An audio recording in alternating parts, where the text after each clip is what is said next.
Anyway, we're here. We're here to talk about Beethoven, of course. Your new single release, Yeah. Red Hot Strings. Yeah, tell us about it. Go, you plug it away. You go for it. You go, Lee.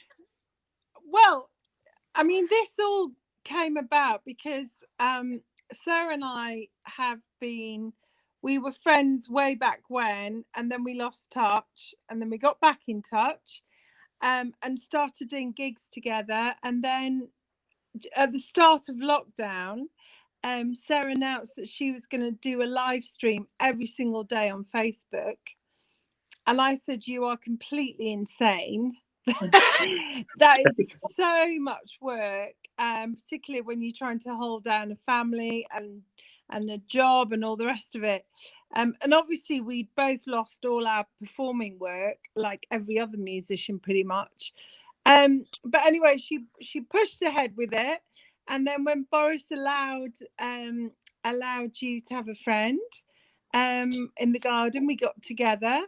And then we started creating our own original tracks, and an album came out of all of this, because Sarah got picked up for her solo stuff and they liked the duo stuff as well.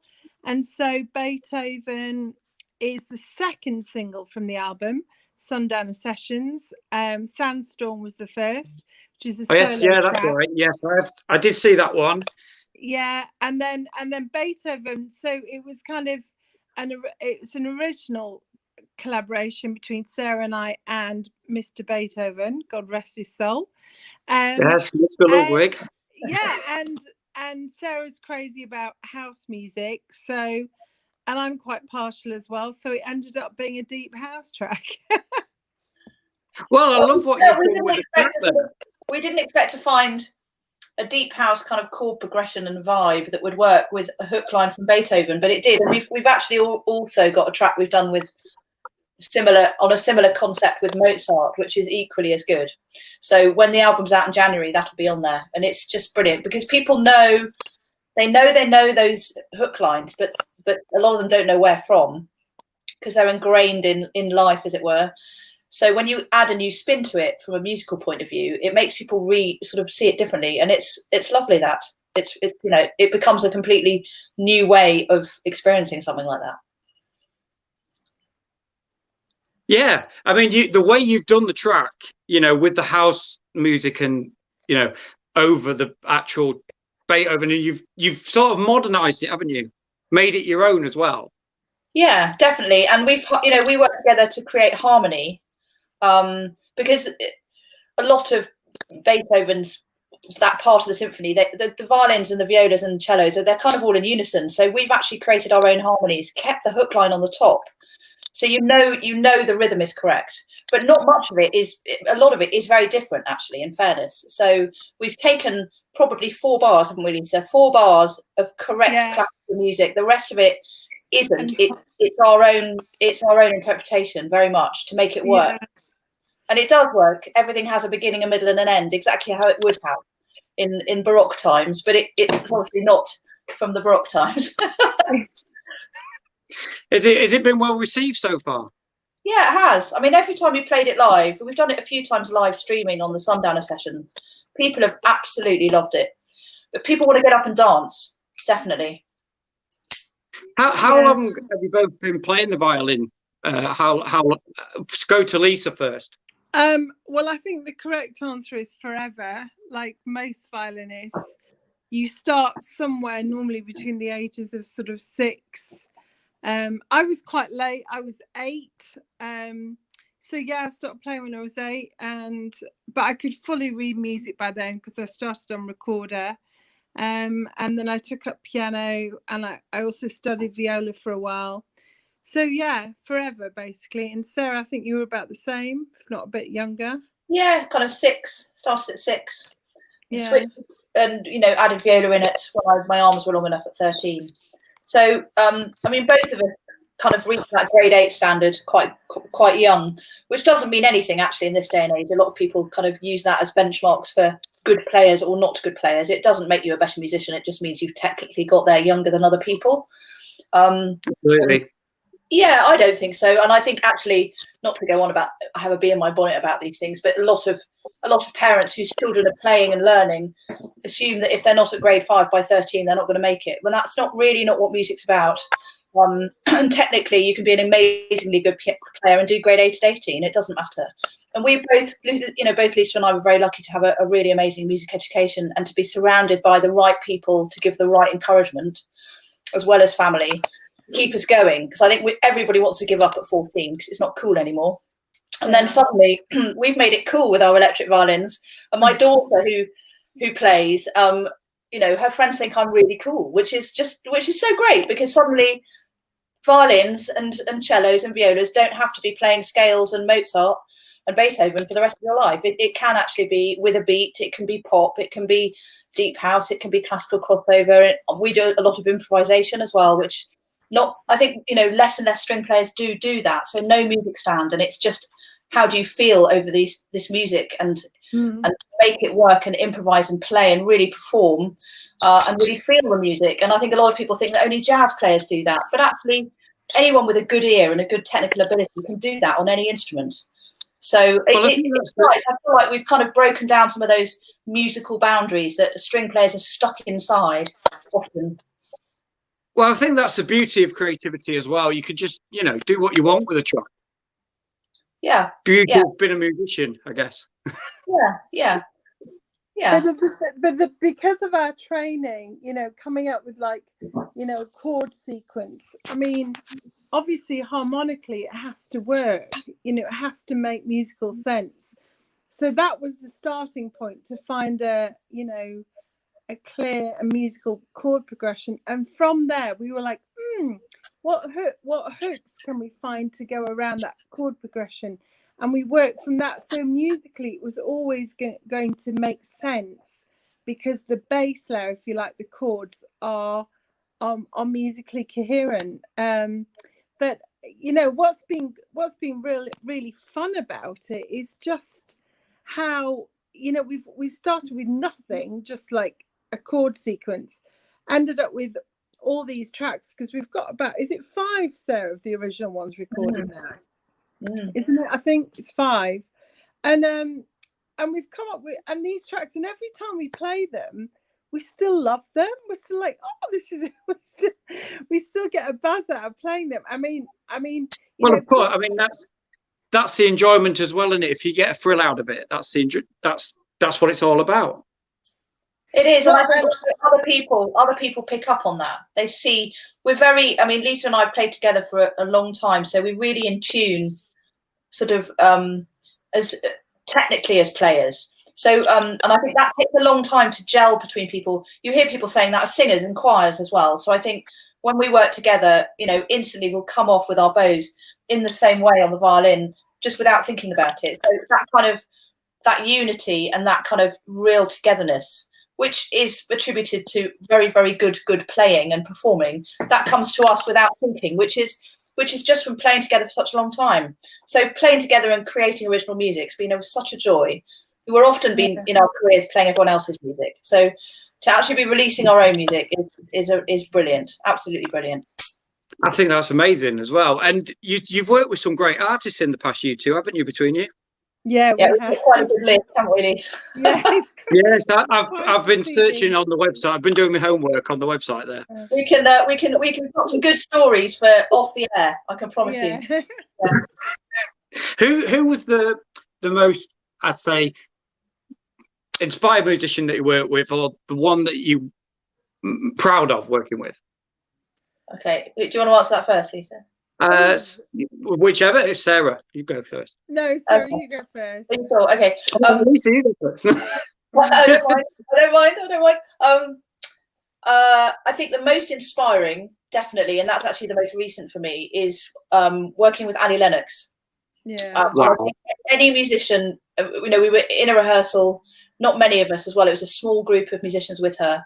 And in that, we were in a rehearsal studio for sort of 3 days ahead of some live TV and radio sessions with her.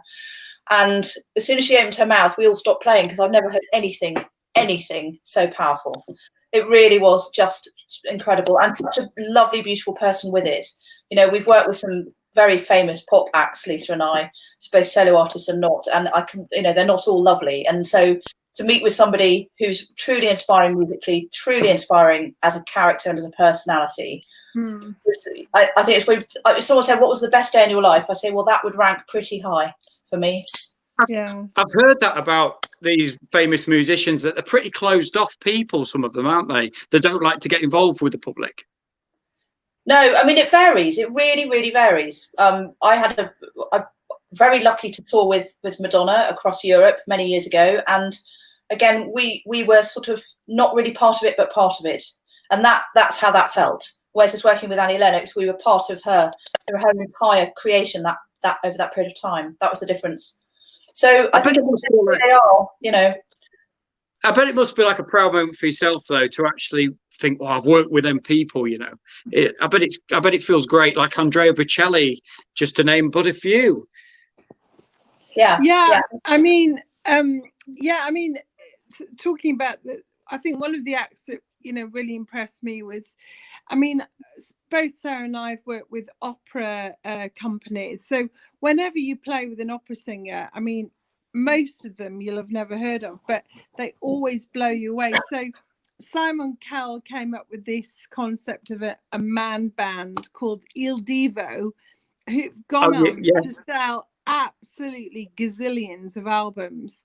But my goodness, like whenever I did a TV or a show with them, and because they were genuinely classically trained singers, they weren't just, puppets.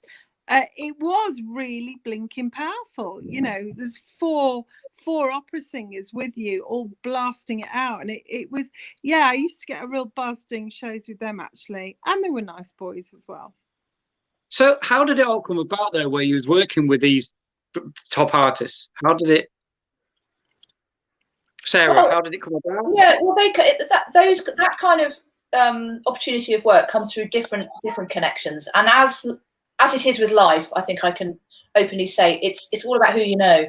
If you know the right people who are fixing for those shows and for those bands, then you may well be asked to do it. So once you're well known as being somebody who's not shy of working with very famous people and happy to be in an arena, for instance, because not everybody's comfortable with that, happy to be traveling a lot, I think once that happens, people know who you are and you start to get called. And there are different sort of session bookers that will book, and it might come directly. Used to years ago, before the world of music changed to being what it is now, but 10 years ago it would come directly from the record label or the A&R, artist and representative department of Polydor, for instance, would book me and a lot of people I work with regularly for Ronan Keating and Boyzone, and we would get those calls directly. Sometimes it's through somebody who's managing that process. So yeah, I think it's like anything. Once you start, it starts to snowball, and especially if you're based in London, which is very much a hub of a lot of that work,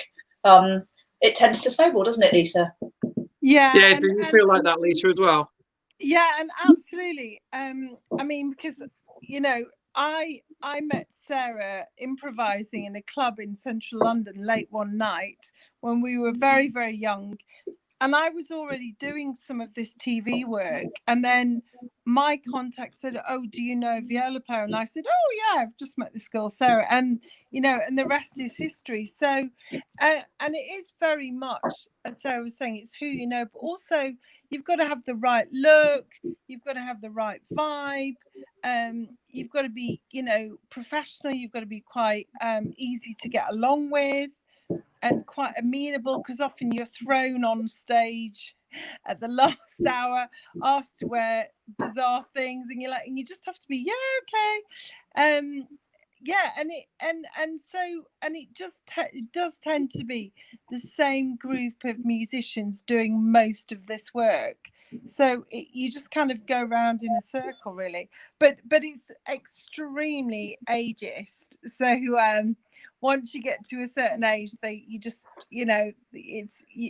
a cutoff point, such as the music business. Yeah, working, and you've also done, Lisa, yourself, working at private weddings and parties like the Dorchester and Chantilly, the Chateau and Paris. Yeah. Doing all that stuff. That's pretty cool. Yeah, well, Sarah and I have done heaps and heaps of that, and yeah, and until COVID, we were doing very well. Thank you very much. But Yeah, I know. but It's been a now, bit of a letdown, isn't it, COVID?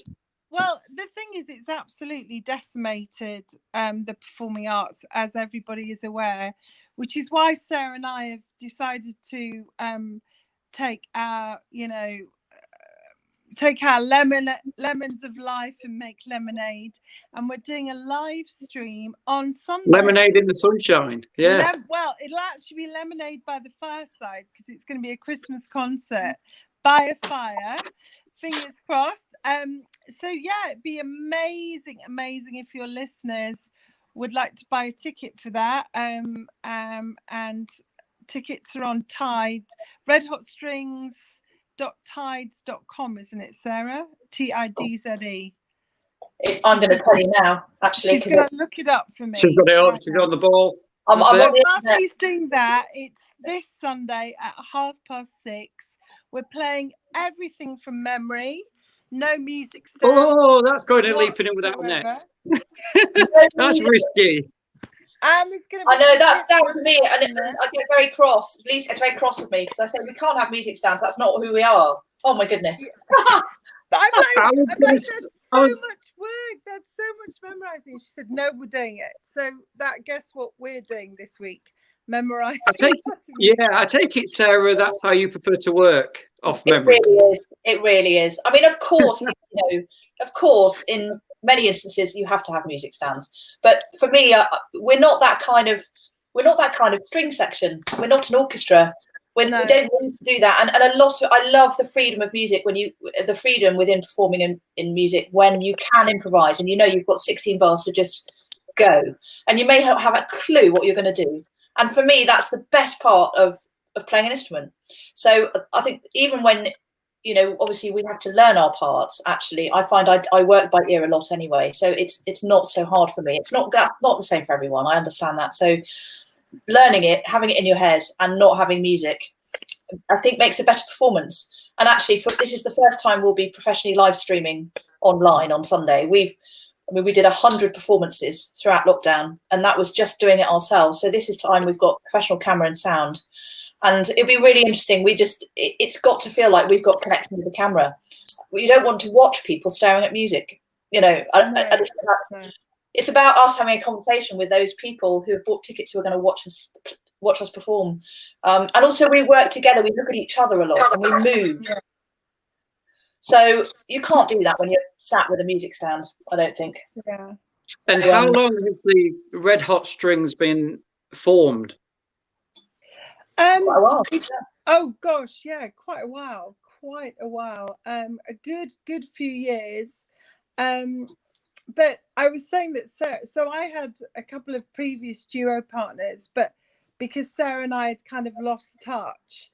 And then when we got back in touch, and I was still, getting duo work and stuff, I said, hey, do you want to do the duo gigs with me? So it's and my duo partner, who I was working with before Sarah, she got offered a really massive tour with a very famous band to go off around the world and do that kind of thing. So she went off and did that. So there was a vacancy and Sarah filled it, and the rest is history.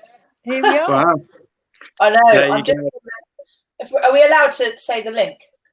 Of course. Yeah. So I'm just. This is your promotion. You plug it. What did you want? It's redhotstrings.tides TIDZE.com/concert. So that's redhotstrings.tides.com/concert. Okay, I'll give it a share as well. Don't worry about that. Yeah. It's good if you can share it. People click it. It's much easier than trying to say it.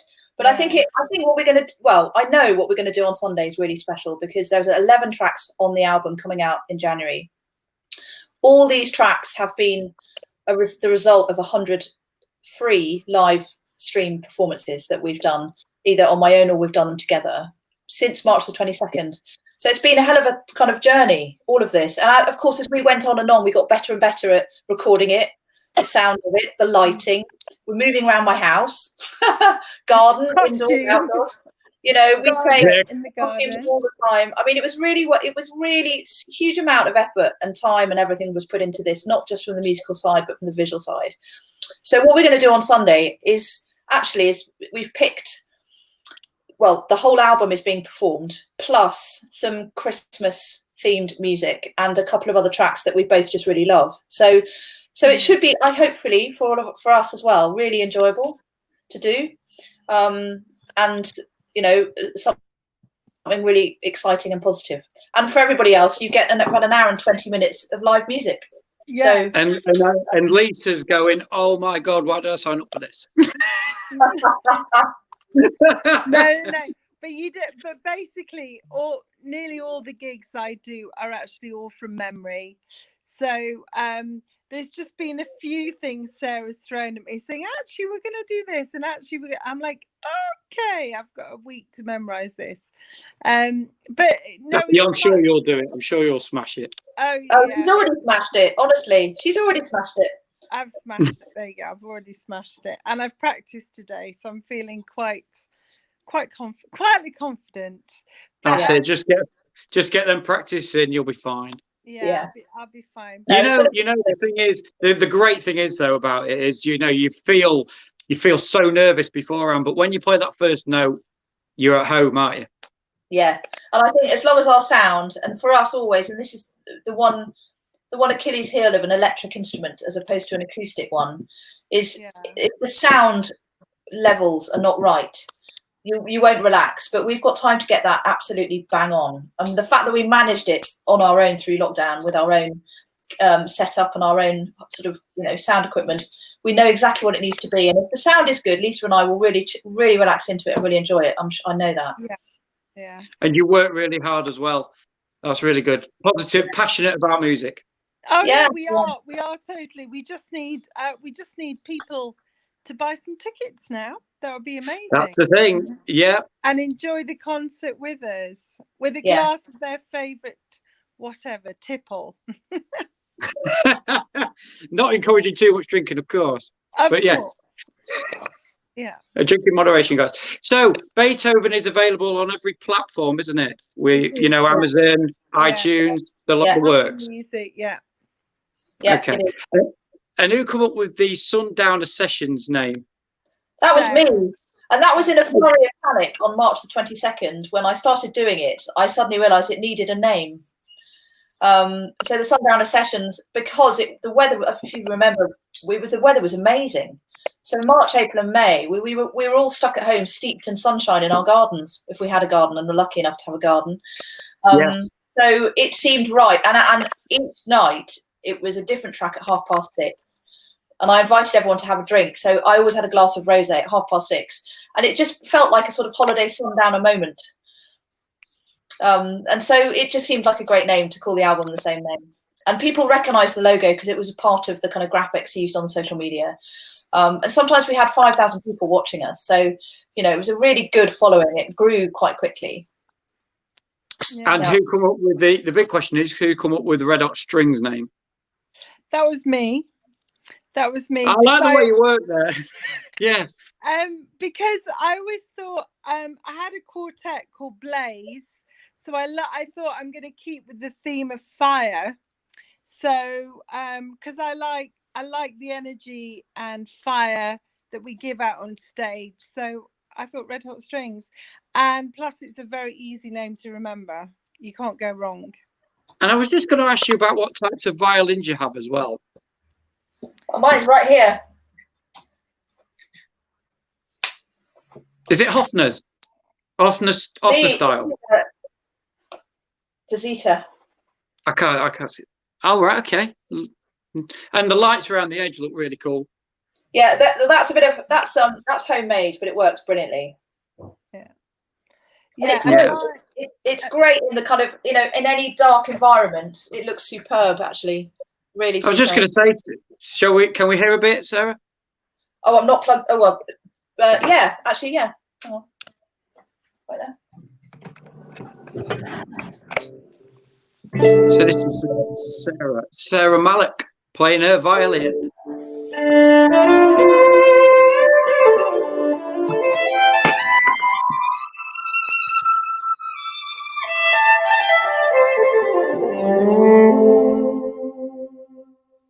go. Wow. Okay. Well, I've got my violin, but I've had to walk away to go and get it and unplug it. But hang on. So mine's a Japanese make, a Zeta. I got it wrong on the videos. I sort of thought it was a Hofner kind of bass, style. No, it's a Zeta, but obviously I haven't got it plugged in, so doesn't quite sound as fabulous. Doesn't cut it now. It's got to be plugged in. You got to smash the windows out. They sound good though. I mean, you know. Yeah. Oh yeah. Good quality. You know, they've got a great sound. They've got a great sound. So and we work with. I've got some great effects pedals and things that we work with. And that allows kind of live looping. So when improvising with any DJs and things at gigs, you can actually live loop as you go along and harmonize yourself. And that's really fun. And that takes a bit of practice, but it's great fun when it works. Really good. Brilliant. Well, good luck with the Beethoven single. Thank you very much. Thanks, Graham. No problem at all. And good luck on Sunday, and I'm sure you'll do great. Brilliant. Thank you for having us on. No problem at all. See you soon. Cheers. All right. Bye. Bye. Bye. Bye.